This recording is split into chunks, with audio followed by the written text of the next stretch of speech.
Seniors, guess how many were Black out of the 500? 15. 15 of us. And out of that 15, it was like 50,000 different cliques amongst us 15 Black people. But that's another story right there. So here's the thing. Having said that, professional Black parents got an excellent education, went to undergrad school, UIC, graduated, went to a graduate school, but still starting out young in life, when you hear certain things, experience certain things, racism, that can take a toll on you. Let me go a little bit further though before high school. The first time I was called the N word, I was 6 years old. 6 years old. We went to Wisconsin. We were in this little cabin resort. We were going to breakfast. I was a big foodie. So, of course, I'm the first one out the door. Go out the door. I see a little white boy around the same age as me, 6 years old. Do you know what he said to me? Or what he said to his father, rather? He said, "Look, Dad, an N." I'll say ninja, okay, for this purpose. "Look, Dad, a ninja." And I'm 6. And I said, "I don't think that's a good word," And I look at the father, he's smoking a cigarette. He just turned around and went back into the cabin. Okay. Now, years later, I go to the all-white high school, right? And it was a Catholic school, good Catholic school. I'm in religion class one day, and one of the students, now I'm going to keep it real. I was doing my homework for the next class, so I wasn't really paying attention, but one student was talking and she was saying how her friend is so disrespectful to her. Her friend is always telling her what to do and to do this for her. And she's talking and she said, I looked at my friend and I said, "Excuse me, what color am I? I don't do that for you. What color am I?" And so I heard that, and then I heard some giggling, and then everybody's looking at me. And then I looked to another adult, and this is my teacher this time. And you know what she did? Nothing. Nothing. It's like I was invisible. So did that affect me? Yes. Even though I got parents telling me you can do it, get a good education, things like that can affect us. We still carry it. It can make you feel insignificant. So that's where the imposter syndrome comes from. Does that make sense? Is it relatable to you all? Yes. Yeah. I have never heard it explained that way. I didn't realize I was subject to that so much. I am an imposter. Professor White, when I saw that question, I said, "Ooh, I got to take that one." So it impacts all of us. We may not be aware of it, okay? So that's the definition. That's what it is, but I'm always about a remedy, okay? So that was me, my experience, and it did affect me. But the thing is, guys, when you are aware that something affects you, you have to address it. And there's different ways you can do that. Number one, I'm really big with positive self-talk, okay? When you find yourself saying something negative to yourself, you got to stop it and say the opposite. And believe it or not, I don't care who you are, Michelle Obama, Oprah Winfrey, Barack Obama, we all say negative things to ourselves. The thing is, we got to catch it and say the positive, which is really the truth. Okay. Even though that little boy hurt my feelings, I knew I wasn't a ninja. Okay. I knew it. But the thing is that still, when he initially said it, it hurt. Okay. It hurt. When that religion teacher ignored me and let the peer of mine continue to talk on, saying basically, she's not Black. Okay. You can't tell her what to do because she's white and not Black. So I'm not your servant. It does hurt. And the thing is, though, when you find yourself being affected by something, you gotta give yourself the right talk, telling yourself what's right. You got to focus on who you are as a person. One of the things you never want to do is compare yourselves to others too. Okay. You got to value who you truly are. What are your best assets? What is your skill set? What are you compassionate about? What makes you unique? Okay. I hope I'm not talking too long. Okay. I'm going to wrap it up, but I want to finish with this. Okay. This is something that I use regularly, positive affirmation. Okay. This is from Dr. Martin Luther King. I hope you all can hear this. Let me play this. Don't allow anybody to make you feel that you are nobody. Always feel that you count. Always feel that you have worth. And always feel that your life has ultimate significance. Did you all hear that? Yes, I listen to that regularly. Okay, it helps me to recharge. And last but not least, I was a kid in the 80s, you know, we were still going around saying, say it loud, I'm Black and I'm proud. So that's important because it's hard out here when you're a minority in the workplace. Right. Mm-hmm. Thank you so much. And I just want to go back to Dr. Elaine. Is it safe to say that imposter syndrome should be in the DSM-5? Because it sounds like it's a real diagnosis. Can you speak to, in regard to imposter syndrome, can you talk to some of those symptoms associated with depression and anxiety? Because I believe that probably some people are experiencing it and they don't know that they have it. Yes. So symptoms that you should be aware of for depression and anxiety is if you're depression first. Depression is feeling isolated, like social withdrawal, not feeling like you're interested, not doing the things you used to do, a lack of eating or more eating, if you're sleeping too much or not sleeping enough. Those are different things to make you be mindful of that you're maybe feeling like you're depressed. Anxiety is more feeling on edge, worrying, sweaty palms, maybe having panic attacks, not feeling you can't breathe. So any of those symptoms you're experiencing, you kind of want to pause and ask yourself, you need to speak to a counselor or a mental health professional about those symptoms because you don't want them to get worse. Wow. Can we be honest tonight and throw hands up in the chat? I'm going to put my hands up and everything if I've had any of those. And we have so many students on the call, so I can imagine that you're feeling that in a different way as well. I want to keep in mind that we're having a conversation about things that show up in the African-American population, but we're also talking about those same people are the people that are trying to serve, like our nurses, our psychologists, our teachers, our educators, our doctors. We're trying to do all of this on top of dealing with these symptoms that we have. Thank you so much, both ladies. I appreciate that. Let's move on. All right, so now we are going to go to who is next? Nicole Brown.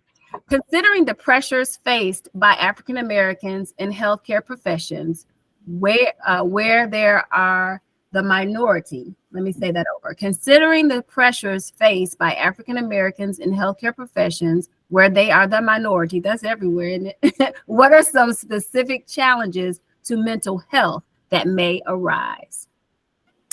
So hi, everybody. Thanks for the question. So some of those challenges I'm going to speak to in a moment, but first I want to talk about a term that is used in trauma work that Ms. Word, she kind of touched on a moment ago, but it's called, in trauma, it's called the invisible suitcase.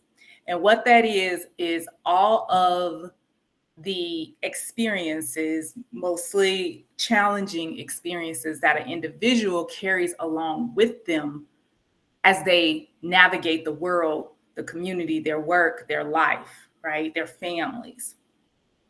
And so for African Americans, oftentimes it's a combination of, and it's been touched on already a little bit, trauma, exposure to trauma, exposure to discrimination, racism, inequities, whether they're resource inequities, financial inequities, health inequities, And so you take that individual dealing with that, and as Professor White just mentioned, they move into this healthcare system as a provider, holding on and carrying this invisible suitcase that might be invisible to the world, but is definitely not invisible to their internal being and how it manifests itself in the world.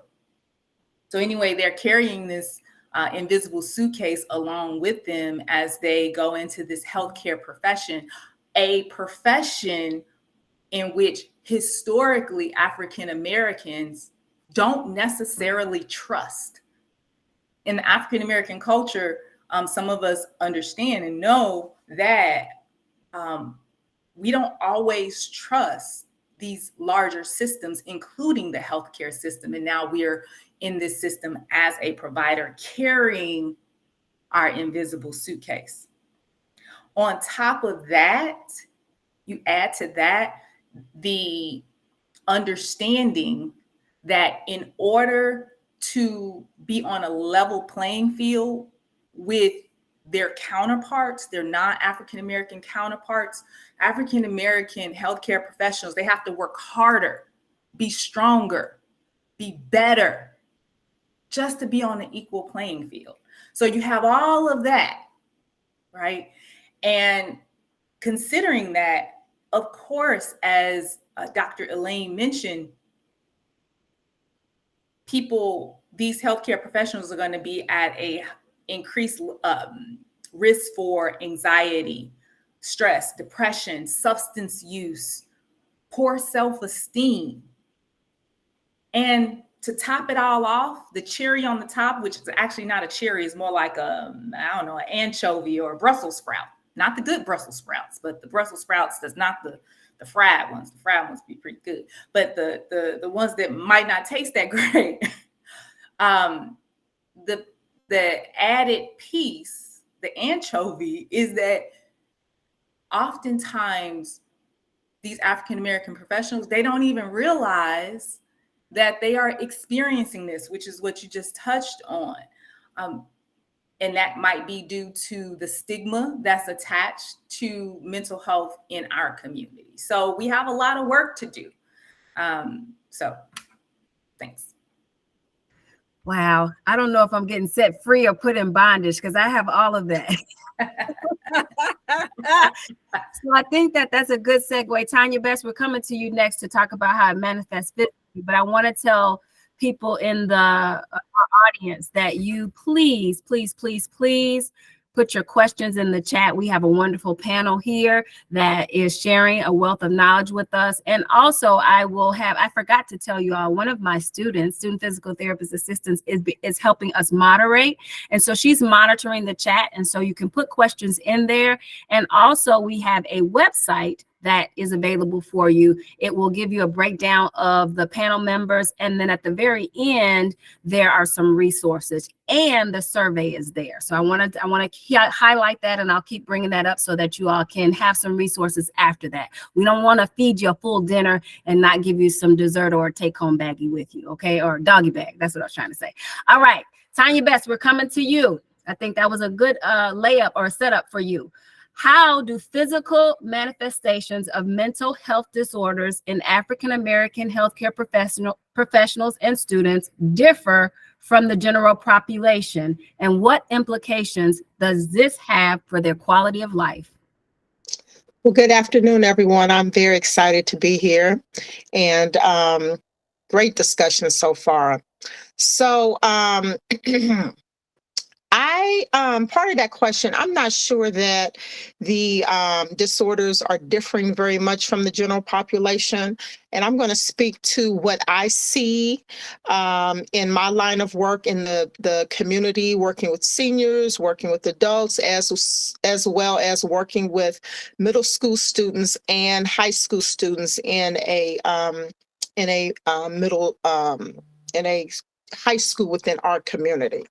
So some of the physical manifestations that I am seeing, and first I want to just, I think in your video initially, Rhonda, it went back to our history, and we must first start with our history, and the traumas that we have experienced as a people since slavery. So, the root of mental health stigma among Black people can be traced back to slavery, and our collection of strengths have enabled us to survive against enormous odds.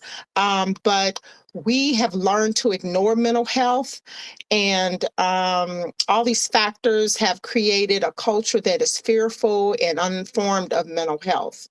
And so nearly 65% of African American youth report a traumatic experience compared to 30% of their peers from other ethnic groups. In one study, Black participants described these trauma experiences as experiences from death and loss, violence exposure, police harassment, racism, discrimination, poverty, being stuck in the hood, bullying. And, our minds and our bodies are not separate. So this means that our mind influences our body and our body influences our mind. So some of the things that I am seeing, physical manifestations within the middle school and high school where I am seeing, and so let me just say, I see students who are sick, who may have temperatures. There's an increase in flu right now. But besides that, I would say that 95% of the kids that I see in my office has a mental health component to it. They are showing up usually with headaches, stomach aches, some will report that they are feeling anxious, and they are worried. Sometimes they're just tense. And some of them are on medication, some of them are not on medication. And I would say that the headache complaint is probably my biggest complaint that I see within the middle school and high school students. Other manifestations that I'm seeing, anger, fighting, bullying, increase in substance use, unsafe sexual behaviors, teenage pregnancy, and lack of school engagement, which is a huge issue here in the Ohio school. We're seeing a huge increase in truancy. In the African American healthcare professionals that I work with and that I see, some of the same symptoms, but some of the major symptoms I am seeing is a dramatic changes in sleep, appetite changes, irritability, social withdrawal, loss of interest in previous activities that were previously enjoyed. Now, women, we are twice as likely to experience an episode of major depression than men, and African American women are only half as likely to seek help. One of the major symptoms that us women have is the silent killer, which is hypertension. And cardiovascular disease has killed more than 50,000 Black women annually, and stroke is a leading cause of death among Black women.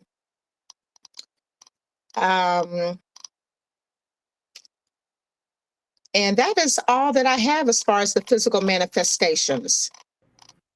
That's enough. Yeah. Lindsay. Yeah. I want to go back to that conversation I started with and listening to. If you go into the website that we have there, the resources at the back, there's a video listed there. And one of the young ladies is doing a TED Talk, and she's talking about how Black women are always identified as, you're strong. Oh, that's great. We're strong. And I think that we get tricked into thinking that that's a good thing. And having strength is a good thing. But I don't want to be identified for my strength and not identified as a human, right? And I think that's where what we're talking about. And so all of the things that we've mentioned in regard to symptoms on tonight, I think that they are typical things. But I think the point that we're trying to make is that in the African American population, they are happening or occurring at a higher degree.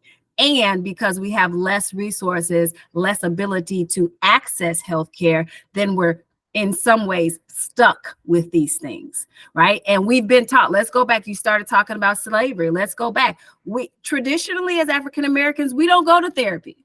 Like to have a Nicole Brown in my life and to have a Shannon Word, that to have a Black healthcare professional, that's to have Dr. Elaine, to have, that's not common first and foremost. But then we don't even go, right? We've been told that that's for white folk. We don't do that. And that is the total opposite. Okay? Yeah, it's kind of looked at as a personal weakness. Absolutely. And how is that, again, goes back to that imposter syndrome. How is it that we can sit there and rest in that and get any better? Right? Yeah. All right. I love that. Thank you so much, Ms. Bess. All right, Nicole VC, we're going to end this and then we're going to take a quick break. I want you all to be able to go get some coffee, water, go to the potty, whatever you need to do, change the baby's diaper. So we're going to take a 5-minute break in a second, but Nicole VC is going to end our conversation or our first part of our panel with her question. And it is this: can you discuss the concept of Can you discuss the concept of code switching and its impact on the mental well-being of African American individuals in the healthcare field? Woo! Yeah, how about it, right? So when we think about code switching, I think it's something that happens naturally for many of us without even thinking of it.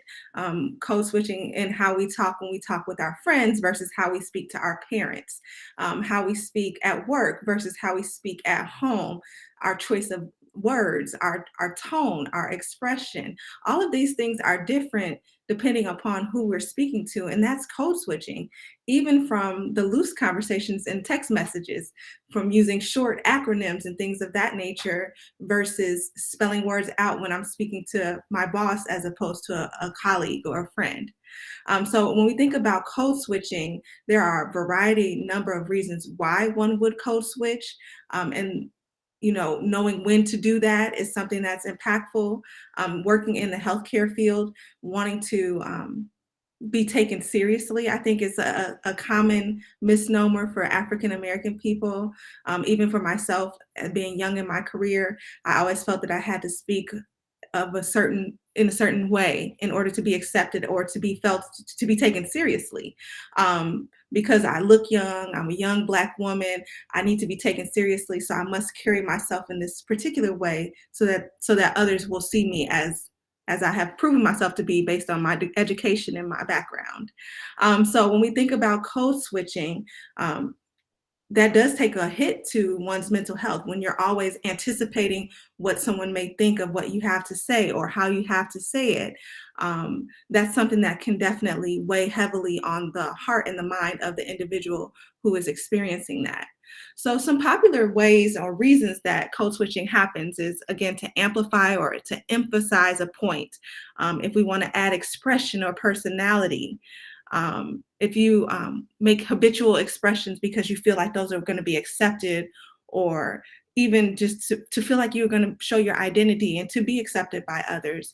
Sometimes we code switch when we're trying to quote other people, refer to others, just different ways that we can implement this code switching. So I guess that was really how those dialects affect us within our day-to-day life. And then I'm sorry, I just lost track of my notes. I have my notes here. It's just a coping mechanism. Like when we really think about it, it is a way for us to just try to fit in, to be taken seriously, to be heard, to be respected. And so I think that it does weigh heavily on us as African Americans, especially in healthcare, because that is something critical where people are looking to you for help, and you feel like you need to provide them with a specific or certain level of response. Does that suffice, Rhonda? Yeah, putting my mask back on as we go to break because I think that was perfect. This is what we have to do on top of take your blood pressure and monitor your heart rate and diagnose you and determine what your gait is and monitor your balance. We're doing all of that while we're wearing this. And guess what? It's hard to see. I had to take my glasses off. I can't see you all well. And we do all of this as healthcare professionals, still being that strong person. And we've got to change that. So let's take a 5-minute break. We're going to let you all rest, stand, shake it out. But listen, I need the audience to be a little bit more show some more participation. Throw your comments in the chat. I know some of this for me, I just kind of feel overwhelmed right now. So maybe you are just processing your thoughts, but I'd love to have some dialogue with you all. We're going to come right back at 7:20. Please put your questions in the chat.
All right, we are going to get started. I'm trying to keep my mask on. I see some questions in the chat, and I'm believing my moderator is going to help me. We'll take a look at those in a second, but I'm going to ask the panel to go ahead and chime back in so we can get started, and then I'm going to take my mask off.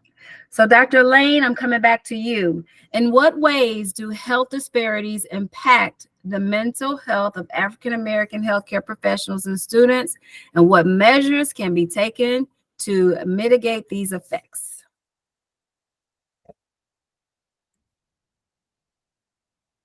You're on mute. We want to hear you. Thank you. I'll say great question. I apologize for being on mute. I apologize. But I was saying health disparities play a role because of how African Americans are treated in healthcare and not having a high representation of African Americans in the field, so not being to see a counselor, psychologist, a nurse, social worker, anyone that looks like who they look like. So that also plays a very important role. Because of the scarcity of mental health professionals of color, it can be difficult for Black Americans to find a practitioner with whom they feel comfortable enough to share any race-related trauma. So that plays a big part, not finding someone that you feel like you can share your story with or someone who will understand your story.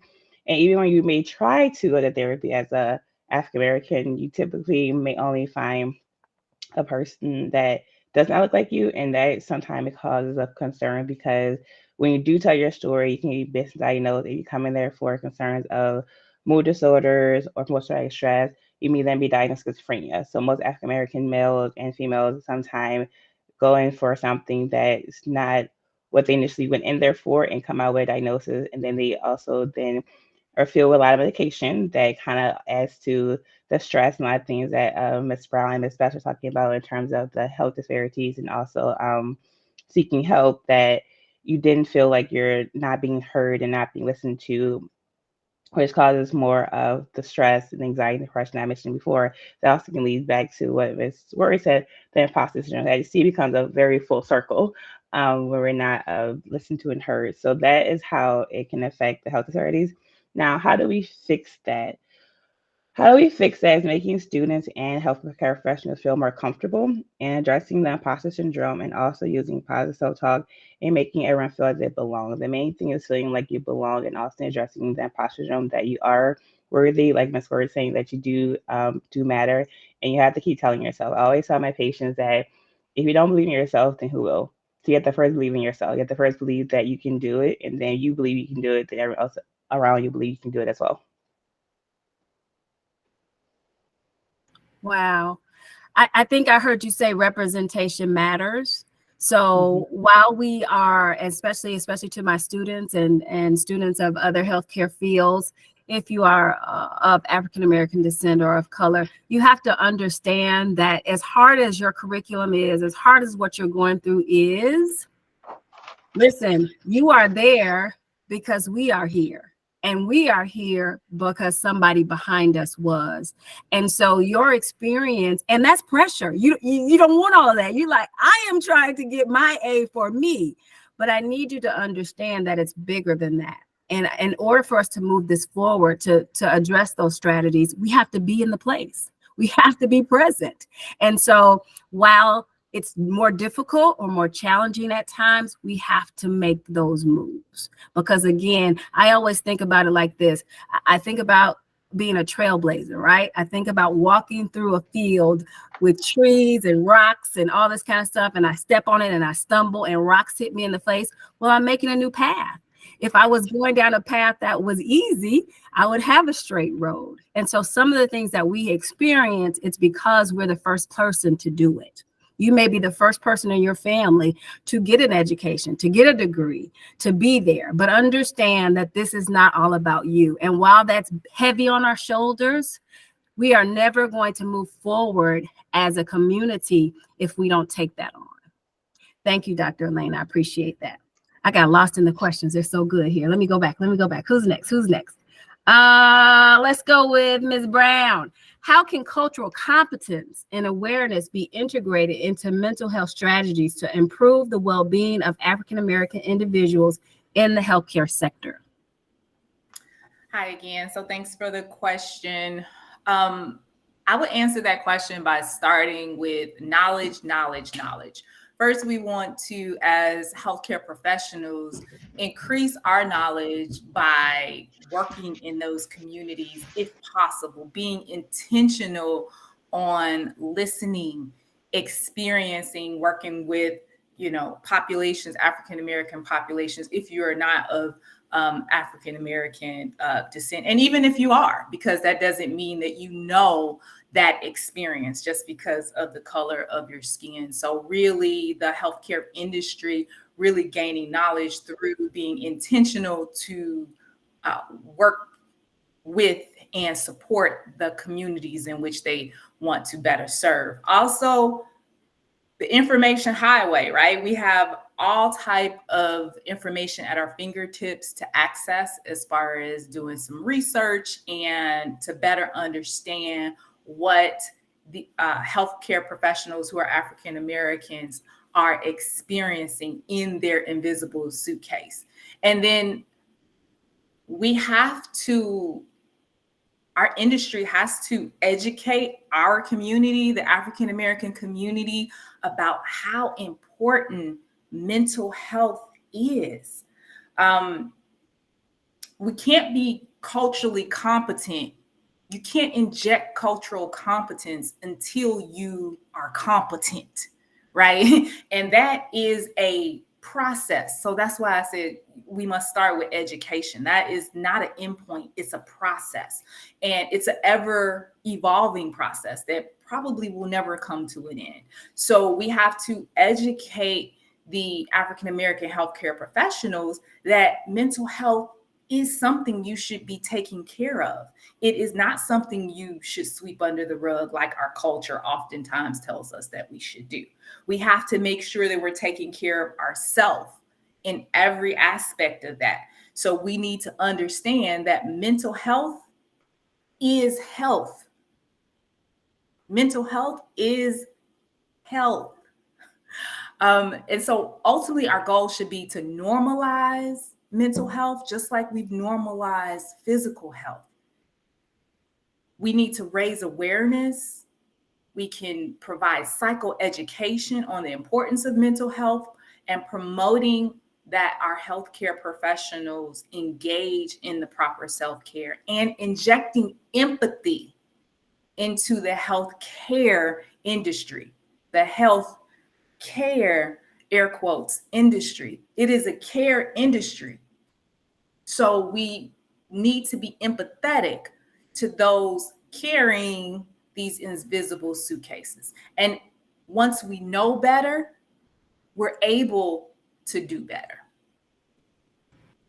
So powerful, so powerful. I love that you spoke about education. One of the things that my profession is doing is that our accreditation board is mandating that we address justice, equity, diversity, and inclusion. And I think that while that is very important, I think that we need to look across the spectrum of being inclusive, but it also needs to include mental health also, right? Because we know, listen, the fact that we have to have a JETI initiative means that we have mental health issues. The fact that we have to program ourselves to be accepting of others that don't look like us, whether that's gender, whether that's color, the fact that we need to have an initiative to do that is the problem, right?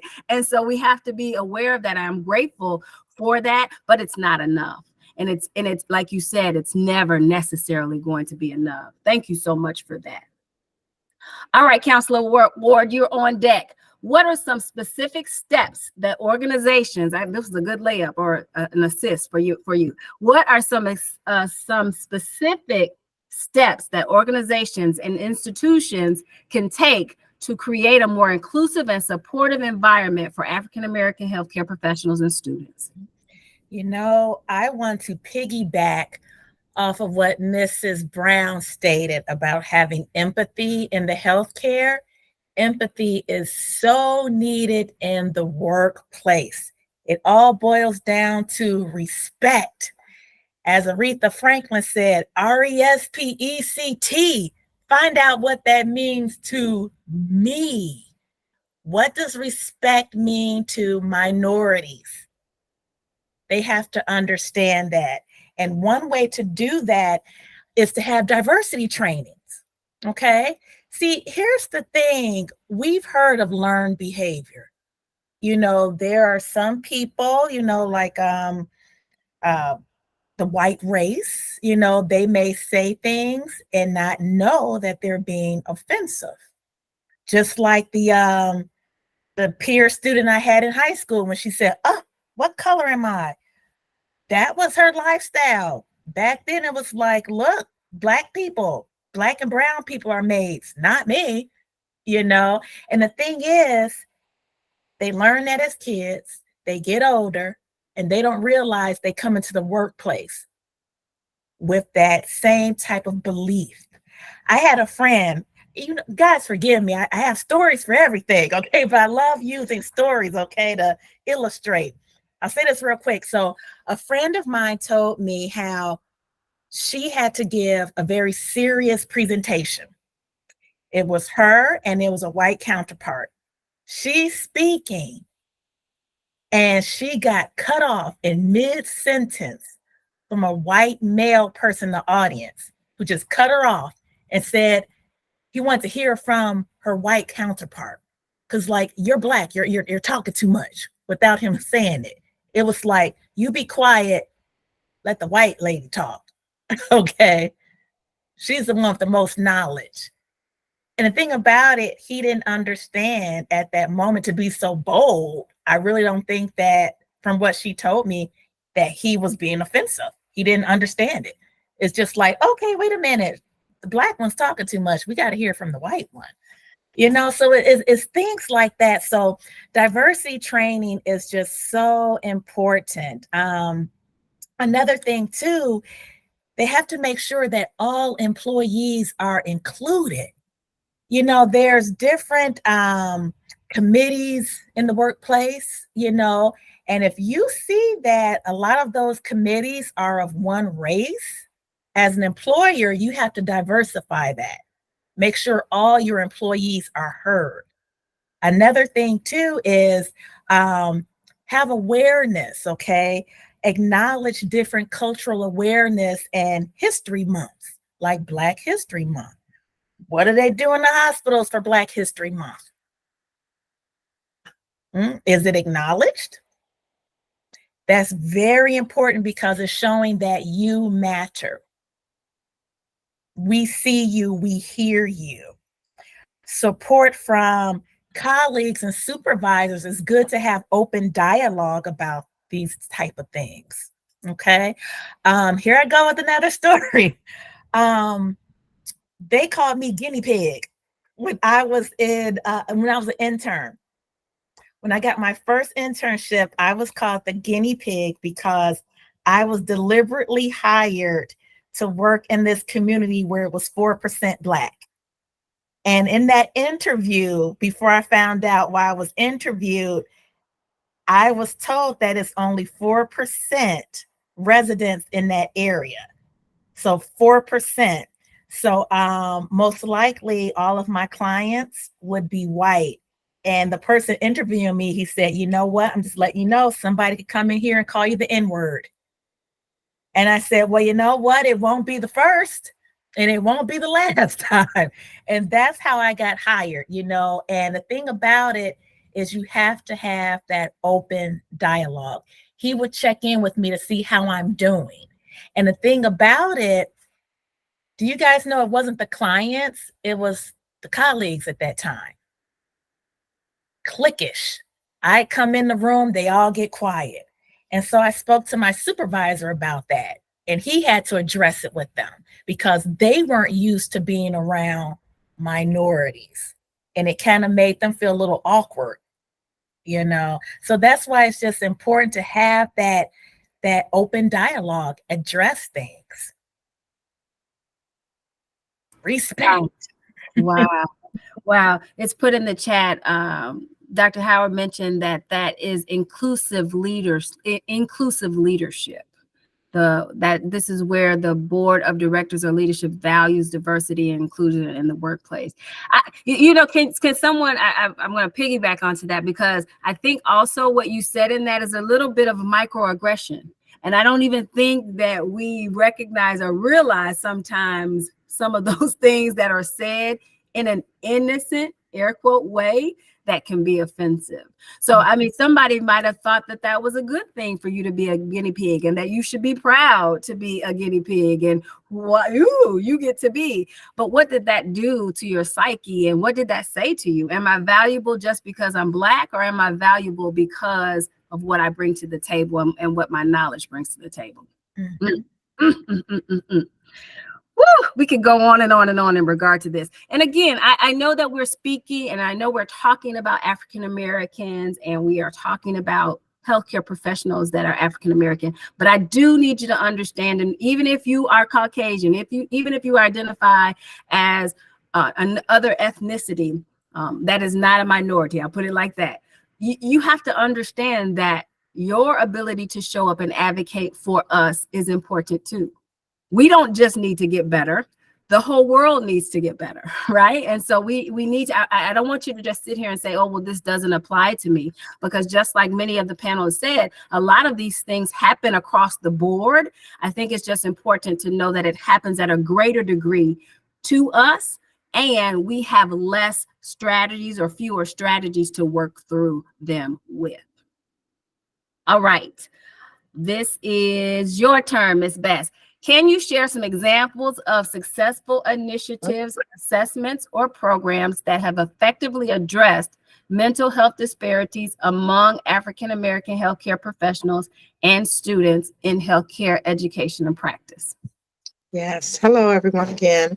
So I can't stress enough the importance of partnering with the community, partnering with African American psychologists, social workers, case managers, some of the initiatives within the high school where I work. We are partnering with some of these community businesses, and one in particular is called 1 in 5. And the mission of 1 in 5 is to prevent suicide by erasing stigmas of mental illness and promoting optimum mental wellness. They come into the high school and they work with the high school students. They create, they train students to become allies and support for their peers and their students. They have roundtable discussions, and they teach them to again, to be aware of some of the signs that they may see, because their peers, students are going to probably tell another student before they will go home and tell a parent or a teacher. And so they are right there to recognize those signs and symptoms and then teach the other students about different signs of depression and mental health to look out for. Some other things that we are doing in the community, we're partnering with Sound Mind Counseling. They are a Black-owned counseling they are Black-owned counselors within the community. And again, they are training students on trauma-informed care. They are also providing peer training. And some other things that we can do. Let's see here. Part of my other question was some things that we can, so I wrote down some things that we can do to help with our mental health. So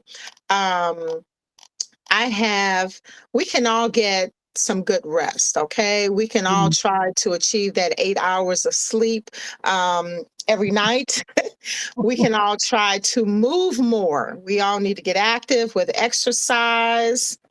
And we can all try to eat better, including, try to get some more fruits and vegetables in, and connecting with friends and family, because what I am hearing that everybody said, we all have a lot of pressure that we're dealing with and stress at work.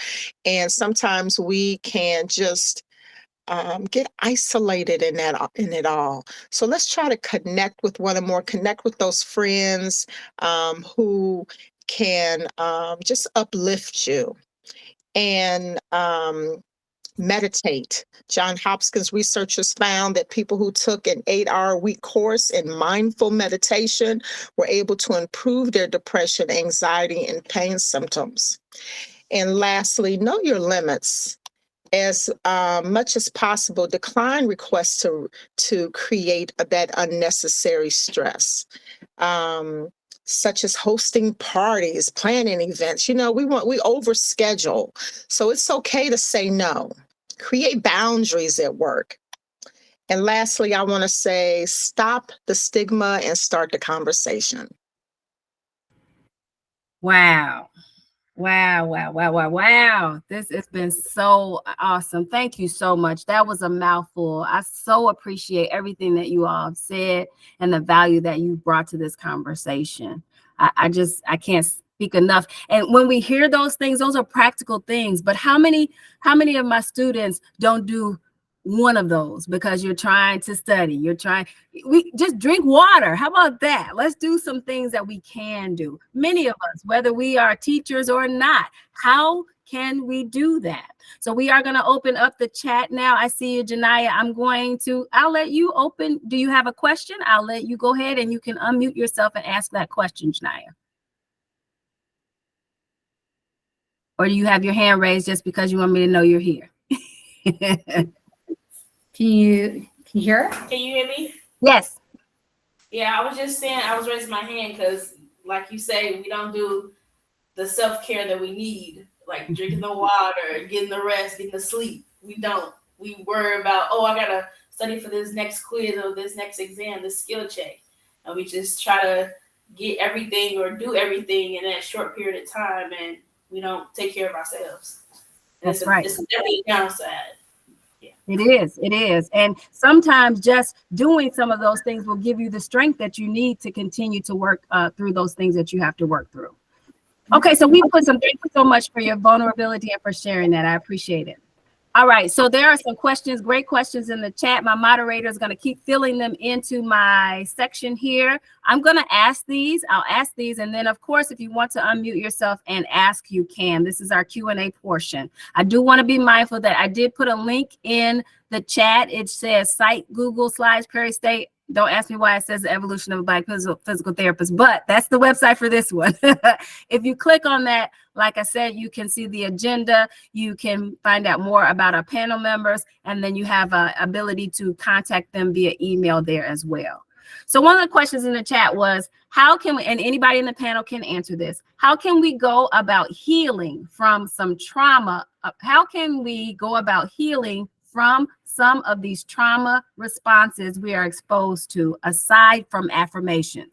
So this person just don't want to meditate. They don't want to have affirmations. What else can we do? Very good question. Counseling. Whoever asked the question, one thing to ask yourself is, would you be open to speaking to a counselor? Because like Professor White said at the beginning of this talk, in the Black community, it's like, I mean, I've actually been called a shrink. It's like a shrink. I was told, you go and talk to your pastor. There's even some cultures that see counseling as voodoo. I said, man, and that shook me up right there, But that is one thing, because see, when you've experienced trauma, that stays with you, and you don't realize, without having it addressed, you don't realize that you can still operate from that trauma. So it's really good to have it addressed through talk therapy. And you learn those different techniques like cognitive behavioral therapy to help reframe your way of operating from the past, and you can see things more clearly. And for any Prairie State students, if you don't know, Shannon Word is our counselor on campus. You are not utilizing her enough. I know she stays busy, but if you have a problem or concern, her email is in the website. Reach out to her ASAP. All right, somebody else had a comment? I was just gonna add to that. One other thing, one part of trauma treatment, or the first step really in trauma treatment, is creating safety. And that's a very broad, process, or it is very loaded. And usually that's done within the auspices of a counseling session. But creating safety in your immediate environment as much as you can assist with moving a person through the process if they are in treatment, and it would support that as well. So And I was going to add to that as well is saying engaging in self-care, like creating a self-care action plan where you're doing daily self-care in terms of being healthy, exercising, relaxing activity, like having some downtime due to one of the students' points to say we don't have time to sleep. You want to make time that you're getting good sleep, getting good rest. You want to implement that in your life and make sure you're making time for it, because sometimes we don't, and you want to start being intentional about making time for it. Right. Yeah. And you know what? Can I go ahead? Somebody gonna speak? I just wanted to add to that. I think that's very important, Nicole, that you mentioned that. It is something that I have been doing with the students in the high school, making sure that my office is a safe space for them and that they feel comfortable coming to me. You know, I've become the hangout spot, you know, but I like that because the students, that lets me know that they feel comfortable. And in doing that, then we start having those conversations and I can say, hey, you know, in addition to your headache, how are you really feeling? What's going on? Well, what happened last night? And that opens up a whole nother conversation. And then I start hearing about the bullying going on. And hey, you know, sometimes my mom got into a fight last night with somebody, you know. And so one things I wanted to mention that I forgot, an initiative, it's called, one of the community places is called Mind Peace. And one of the things that they initiated within the school is a Mind Peace room. And within that Mind Peace room, students can come in, they can de-escalate, they can calm themselves down, they can listen to relaxing music, you know, whatever it is, but it is a space, it is a Mind Peace room for those students to come in and get that peace of mind that they need. Yeah, yeah.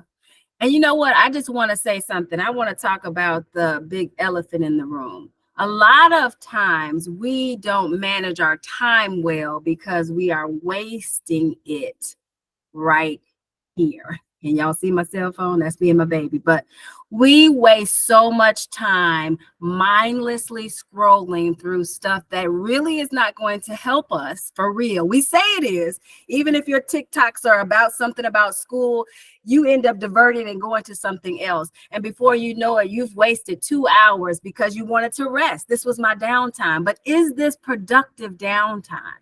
Rest and time management. That's what I think some of this is about. We try to do everything at the last very minute. Yes, I'm talking to my students. If it's due at 11:59, you are turning it in at 11:57. And then you don't have time to figure out if it's correct or to go back and look at it because you want to spend more time doing this and then do your work and rush. And then you're upset or anxious about your grade not being where it is. I think that we do that too much. And I'm saying that to my students, but I'm guilty too. I'm very guilty too of that. And so our time management, the basic things, that's what I keep hearing you all say. The basic things will help us get over some of this.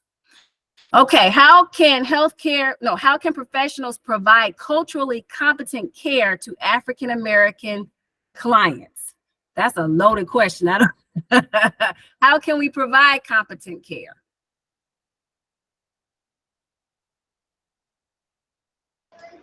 I'll start with that one. If you can add on to it, I think you have to be also self-aware of yourself, like going into your doctor and not being afraid to share your story. Like you have to be vulnerable to say, like, no, this is not this, like owning what your concern is. They're saying that you may be schizophrenia, but like, no, it's not. I don't have delusions, I don't have hallucination. Like making sure you're not letting misdiagnose, like being very clear about what your needs are and making sure that you're being present in the room to make sure that they're hearing what you're saying, making sure they're not just brushing over what's really the concern for you. Right. So being your authentic self. And you know what I want to say to that too? I think when you're self-aware, if somebody is telling you something and your spidey senses have gone off, get a second opinion, right? The doctor is not that one doctor is not the only one that can help you. And so if you've got concerns, about your therapist, about whomever, you have the autonomy as the patient to go to someone else or seek somebody else. So feel empowered to do that. And I think also that's something else that we have got into this power trip. Oh, the doctor knows everything, but then we don't trust the doctor. And so we don't know where to go. Get a second opinion, get a third opinion, get a 25th opinion if you need that. Great answer. All right, so this is going back. I want to, because we kind of brushed over microaggressions, so I'm going to hit this question. How do we address the uncomfortable conversation about when we sense or feel those microaggressions without being an angry Black person? Somebody help me. I was just going to jump in and say, I think that there has to be a fine balance between being assertive and kind of expressing yourself about what's bothering you about that, but also being empathetic in the fact that that person may not have intentionally said that to hurt you or to, to offend you. So just, express calmly how that behavior affected you or how that made you feel. Try and help the person understand how they could, potentially do better in the future, or how they could, see it from a different perspective. Just approaching the whole situation from I'm trying to help you understand, and I'm trying to grow in your understanding. And then that way I can be better understood. So just don't escalate the conflict as best as possible, but just be direct about it, because sometimes people just genuinely don't know. And so until someone takes the time to teach them, they'll continue to make those statements or put people in those positions where they're uncomfortable. So I think you have to call it out, but being empathetic and then educate. Can somebody give us a practical example of how to do that tactfully? Because I really do need steps. I need, if somebody says, "Oh, you're so smart," or "Oh, I didn't realize you were that intelligent." Or here's a better one. "Oh, you speak so well." Okay. And I get the compliment behind that, but how do you handle that tactfully? Because there are a lot of things that go on in my mind when somebody says that to me. One thing you can do is use the sandwich technique. And that's where it's you start off with saying something light, like you can say, "Oh, I realize that you're trying to give me a compliment." Okay, that's like the bread. The middle part is your concern. But what you really don't understand, though, is that you're actually offending me, though. Okay, and then you can elaborate, and then you end it with that last piece of bread and just say, "I'm glad that we had the opportunity to address this. I really hope that you understood what I was saying, and I would be more than happy to have further conversations with you about it." Wow. Go ahead. I just want to add to what Ms. Shannon just said. Part of the meat also could be something like, I just would like to put you, kind of turn the tables a little bit and say, if someone told you, oh, wow, you speak so well. I didn't really, how would that make you feel? Would you feel, would something be a little bit off? With how you receive that. So to put themselves right in your shoes, which is to do what? Help them be more empathetic and understand where we're coming from, and then end it, like Ms. Shannon said, with some other kind of softer wrap up, right? So. She's a counselor, you all. She's a counselor. We're getting so many good questions in the chat. We're not going to have time to answer all of them. What I'm going to ask the panel to do is, if they wouldn't mind, if I put a question or Q&A portion in the panel, in the website, if you all could go in and answer those questions, so then our audience would still have some resources after this time if we don't get done, because I do want to have a few moments. Is there anybody that wants to unmic themselves and then just give us a wrap up or a synopsis of how you felt tonight? I know we kind of just briefly touched on a lot of things. We said a lot of powerful things, but if anybody would like to make kind of a closing comment, and then we'll kind of end that here, because we got some good questions. Keep them coming. I'm going to get them answered, but I want to be respectful of your time as well. I realize when students are starting to fade on me. Anybody from the audience, we welcome your comment.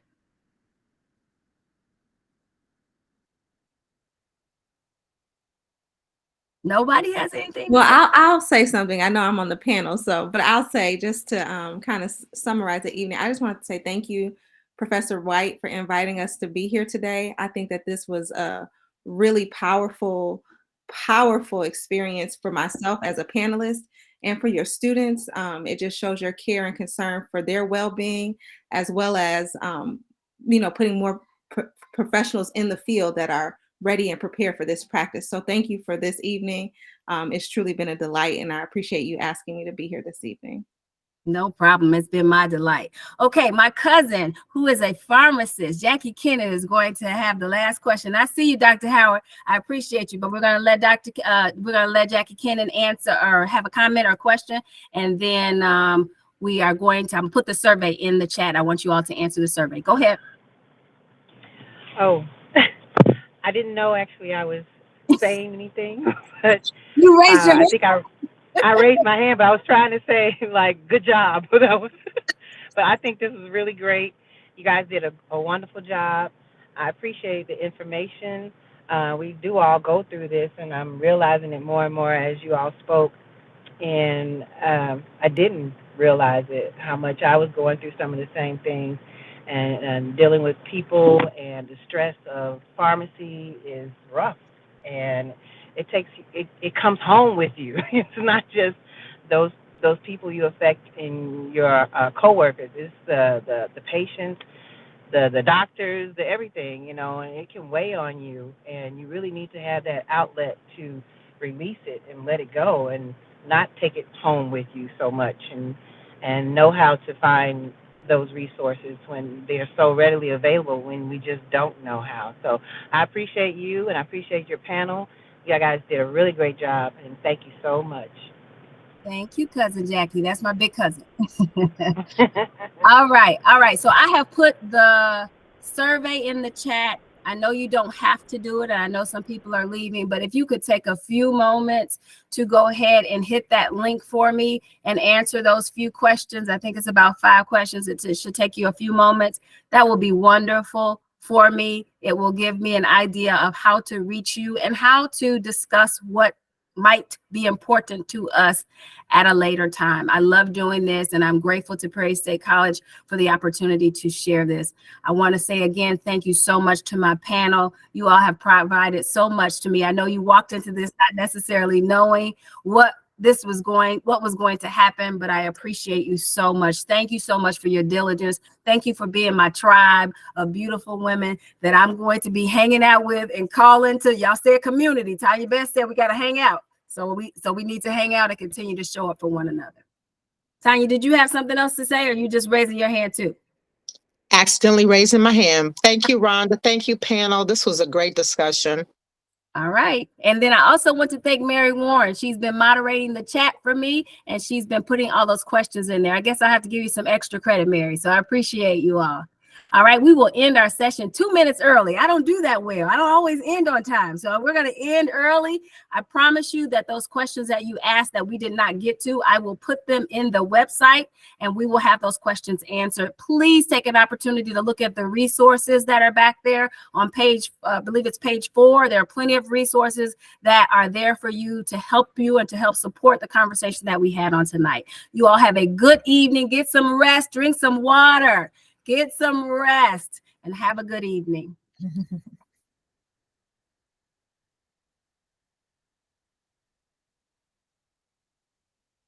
If the panel wants to stick around, you can.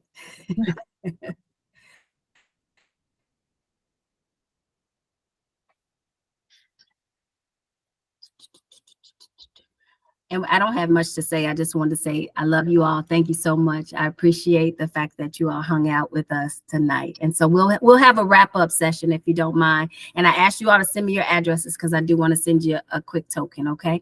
Oh, Rhonda, you're so wonderful. I really enjoyed this. Good. I wish they had something like this when I was a student. So this was just wonderful. So I look forward to the wrap-up meeting. All right. Ladies, it was wonderful meeting you all too.